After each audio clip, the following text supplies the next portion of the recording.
First Contact and Betrayal. Captain Maya Chen stood at the observation deck of the ESV Pathfinder, Earth's first true interstellar vessel. Through the reinforced viewport, the vastness of space stretched before her, punctuated by distant stars and the looming presence of an alien ship that had appeared at the edge of the solar system 3 days ago. "Anything new from our guests?"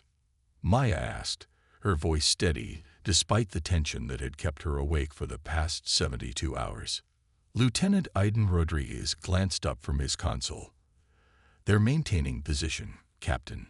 Still broadcasting the same message on all frequencies." The message had been simple, transmitted in perfect English and every other major Earth language simultaneously. "We are the Solarian Conclave. We come in peace and mutual interest. Prepare a delegation." Earth had prepared. After centuries of wondering if they were alone in the universe, humanity finally had their answer. World leaders had quickly assembled a first contact team, with Maya's ship selected as the meeting point, neutral ground between Earth and the mysterious visitors. "Dr. Okafor is ready with the diplomatic team," Aiden added. "The shuttle can depart whenever you give the word." Maya nodded, straightening her uniform. As the first human captain to make contact with an alien civilization, she felt the weight of history pressing down on her shoulders. "Tell them I'll be there in 5 minutes. And Aiden." "Yes, Captain. Keep the defense systems on standby. Let's be optimistic but prepared." The Conclave's delegation arrived in a sleek shuttle that seemed to absorb light rather than reflect it. 7 beings emerged, each distinctly alien yet bearing a vaguely humanoid shape. Their leader, who introduced itself as High Observer Thalen, stood taller than the others, with iridescent skin that shifted colors with each movement. "Captain Chen," Thalen spoke, its voice melodious, yet carrying an undertone that made the hair on Maya's neck stand up. "On behalf of the 23 species of the Solarian Conclave, I greet Earth. We have observed your civilization's rapid advancement with great interest."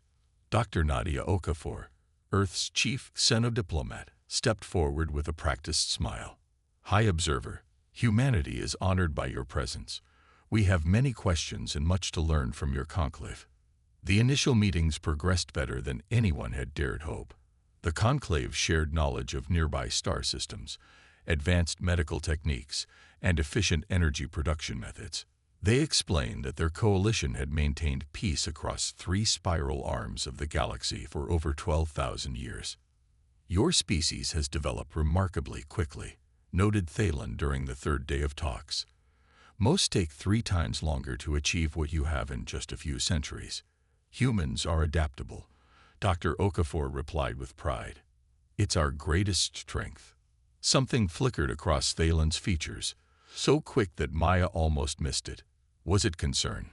Calculation? The captain made a mental note to review the security footage later. That night, unable to sleep, Maya accessed the ship's restricted database from her quarters. She reviewed the Conclave's technical specifications they had willingly shared, comparing them with Earth's capabilities. Something didn't add up. "Computer, analyze pattern recognition in Conclave technological development based on the data they've provided," she ordered. Analysis complete, the AI responded moments later. "Inconsistency detected. Their technological curve suggests they should be approximately 40% more advanced in quantum communication than demonstrated." They were holding back. But why? Her thoughts were interrupted by an urgent call from the bridge. "Captain, we're detecting unusual energy signatures from the Conclave vessel," reported her first officer. "They've activated something big." Maya rushed to the bridge, still in her off-duty clothes. "Hail them immediately." "No response, Captain." "Wait. Incoming transmission." Thalen's face appeared on the main screen. Gone was the diplomatic pleasantry, replaced by cold calculation. "Captain Chen, your species presents an anomaly we cannot permit to develop further. Our predictive models are clear. Humanity's adaptability factor exceeds safe parameters for galactic stability." "What are you talking about?" Maya demanded, gesturing frantically to her weapons officer to ready defenses. "In less than 500 years, Humans would surpass and destabilize the Conclave. This is not speculation but mathematical certainty based on 12,000 years of data. We regret this necessity. The transmission cut. In that moment, Maya knew they had been deceived from the start. Red alert. All hands to battle stations. Notify Earth immediately. But it was already too late. The Conclave mothership released hundreds of smaller vessels that streaked toward Earth like silent lightning. The Pathfinder sensors detected massive energy buildups targeting Earth's major defense installations, communication centers, and power grids. They're launching a coordinated first strike, Maya realized with horror. They never came for peace. This was reconnaissance for an invasion.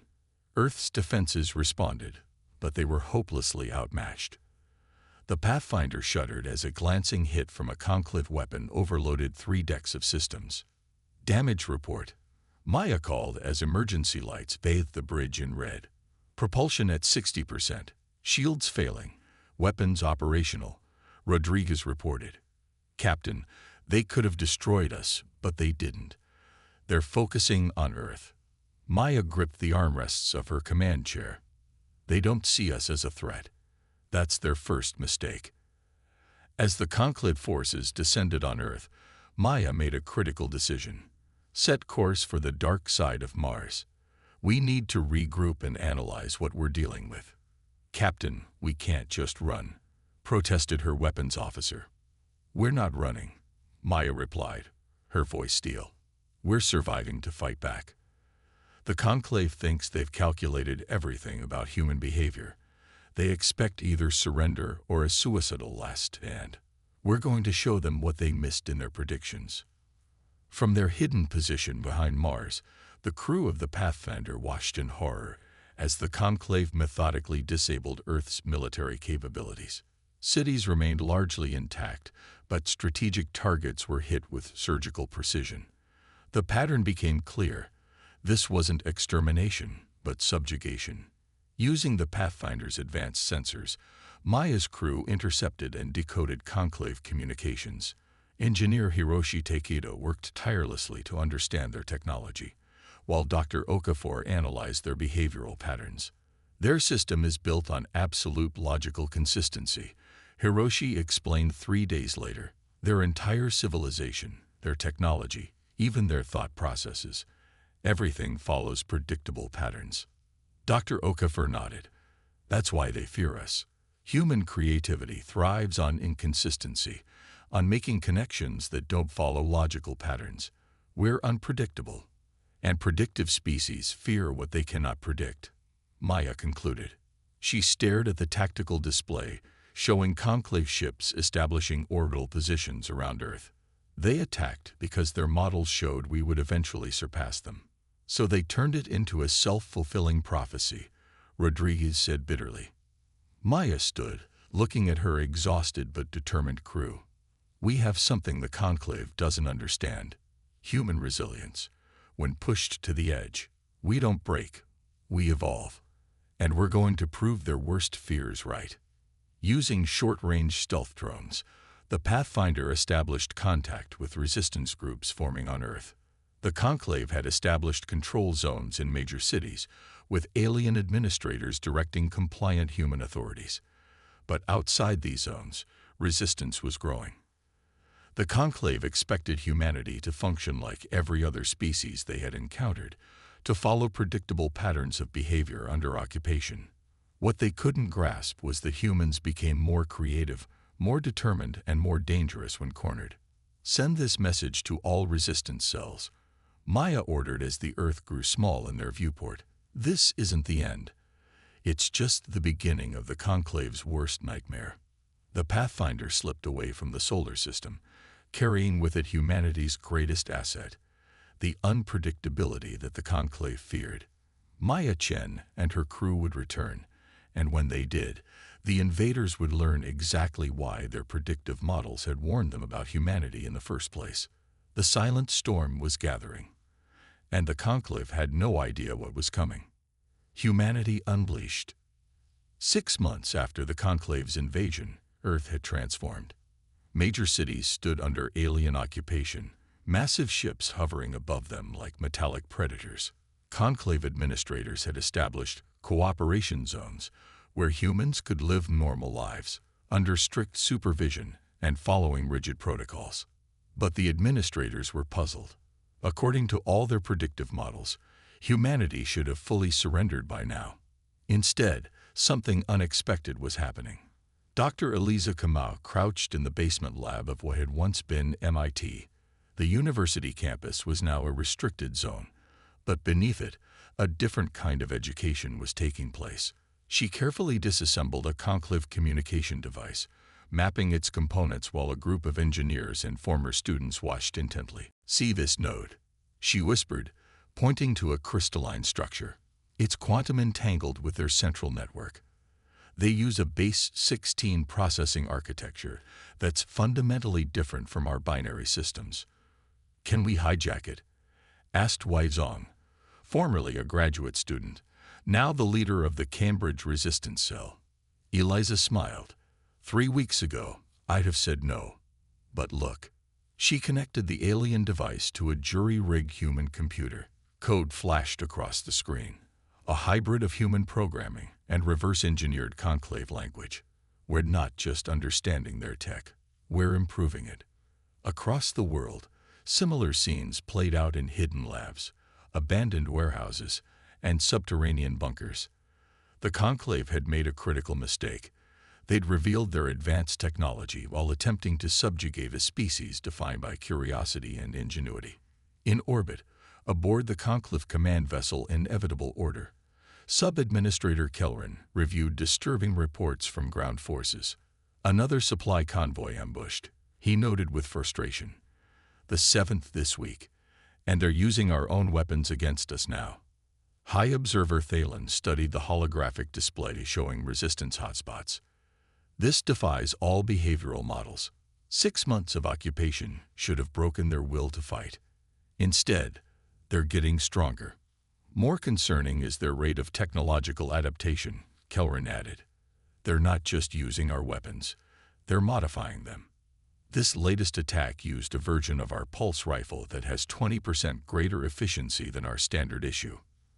Thalen's skin shifted to a deep blue, a sign of deep concern in their species. The predictive models weren't wrong. They're advancing even faster than we feared. Meanwhile, the ESV Pathfinder had not fled as the Conclave believed.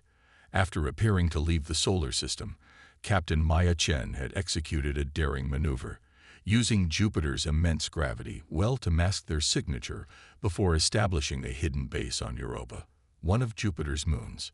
For 6 months, they had served as the coordination hub for the global resistance, using modified conclave communication technology to remain undetected. The ice-covered moon provided both concealment and resources, while the Pathfinder scientists worked tirelessly to understand and improve upon alien technology. "Captain, you need to see this," Lieutenant Rodriguez called from his station. "We're picking up a transmission from the Australian resistance." The screen showed Dr. Victor Okoy, a quantum physicist who had been working with resistance cells across the southern hemisphere. His face was grimy, but his eyes bright with excitement. "We've done it," he announced without preamble. "The neural interface is working. We can directly access their information networks." Maya leaned forward. "You're sure it's secure? They can't detect the intrusion." "That's the beauty of it," Victor replied. "We're not hacking in the traditional sense. We've created a system that exists between the gaps in their network, in the logical blind spots their binary thinking can't perceive. It was humanity's greatest advantage. Where conclave systems operated on rigid, predictable principles, human minds thrived on contradiction, intuitive leaps, and creative connections. The conclave's perfectly ordered systems had no defense against approaches they couldn't anticipate. "Send the specifications to all resistance cells," Maya ordered. "It's time to coordinate our counterattack." The neural interface spread rapidly through resistance networks. Within weeks, humans could anticipate conclave patrol routes, access their strategic communications, and even plant contradictory information in their systems. The occupiers found themselves increasingly confused and reactive as their predictable patterns became liabilities. In London, resistance fighter Jamal Adetokunbo led a team that captured an entire conclave outpost without firing a shot. They simply introduced conflicting orders into the command system, causing the aliens to evacuate due to a non-existent biological hazard. In Rio de Janeiro, resistance cells used modified conclave weather control technology to create a localized fog that confused alien sensors, allowing them to liberate a detention center holding hundreds of scientists. The conclave responded by tightening control, implementing ever more rigid protocols, which only made their behavior more predictable to the resistance. 9 months after the invasion, the turning point came. Dr. Hiroshi Takeda had spent months studying the quantum propulsion system that powered conclave vessels. Working with a global team connected through the neural interface, he had achieved what the conclave considered impossible. Humans had not only understood their most advanced technology, but had improved upon it. "The prototype is ready," he reported to Captain Chen from his lab beneath the ruins of Tokyo. "We've created a propulsion system that exceeds conclave capabilities by approximately 30%. Maya nodded, understanding the implications. "And the weapons systems. Dr. Kamau's team has successfully adapted their energy weapons to our specifications. They're ready for installation on the modified vessels." In secret facilities around the world, humans had been building their own ships, incorporating and enhancing conclave technology. What might have taken decades under normal circumstances had been accomplished in months. Necessity and survival driving innovation at unprecedented speed. "Launch the first wave," Maya ordered. "Target their orbital command centers." Within hours, the skies above Earth lit up with a spectacle a conclave never anticipated. Human-built ships engaging their fleet with technologies that shouldn't have been possible. The vessels moved with unpredictable patterns that confused conclave targeting systems, while striking with weapons that penetrated their defenses. Aboard the inevitable order, chaos reigned. "How is this possible?" Phelan demanded as their ship shuddered under an attack. "Their advancement curve suggests they shouldn't achieve this level of technology for at least 50 years. Kelrin's skin had paled to an almost translucent white. "The stress adaptation factor. We miscalculated. Under existential threat, their innovation rate doesn't follow any model we've established." On screens throughout the ship, they watched as their carefully constructed occupation collapsed. Human resistance fighters coordinated perfectly through systems the conclave couldn't detect, while the new Earth fleet systematically disabled their orbital superiority. "We must withdraw and reassess," Kelrin urged. "Every moment we engage them accelerates their development further." Phelan stared at the tactical display, watching as another conclave vessel fell to the human counterattack. "The conclave has never retreated in 12,000 years. And we have never faced a species like this," Kelrin replied. "The predictive models were correct about one thing. They are an existential threat to our way of existence, not because they wish us harm, but because they represent change we cannot control." After 18 hours of intense battle, the remaining conclave ships gathered in high orbit. Captain Maya Chen, now commanding Earth's first proper defense fleet from the upgraded Pathfinder, opened a channel to the alien flagship. "High Observer Phelan," she said, her voice firm but not vengeful. "Your invasion has ended. You will withdraw your forces immediately." Phelan's image appeared on her screen, its skin shifting through colors that indicated confusion and fear. "You have exceeded all parameters, Captain. This outcome was inconceivable." "That's something you should understand about humans," Maya replied. "We don't accept the limits of what's conceivable.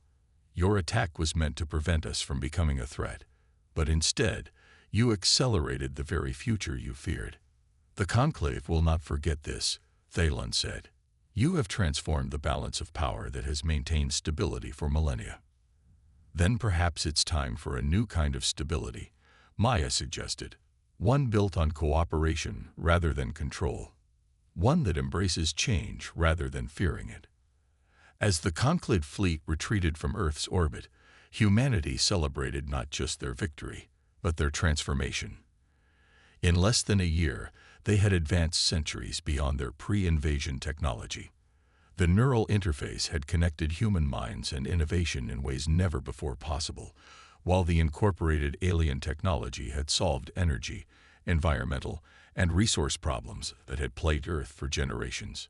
6 weeks after the Conclave withdrawal, Maya Chen stood before the newly formed Earth United Council. Representatives from all nations gathered in the rebuilt United Nations headquarters in New York.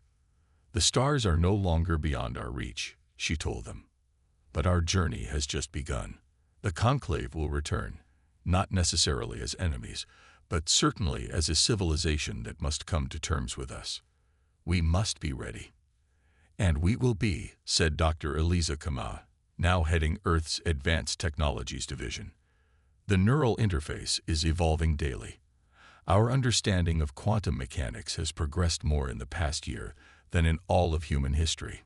"The Conclave attacked because they feared what we might become," Maya said, looking out at the assembled leaders. "They didn't realize that in doing so, they would create exactly what they feared most: a humanity united, advancing, and reaching for the stars not as conquerors, but as explorers who refuse to accept any limitation."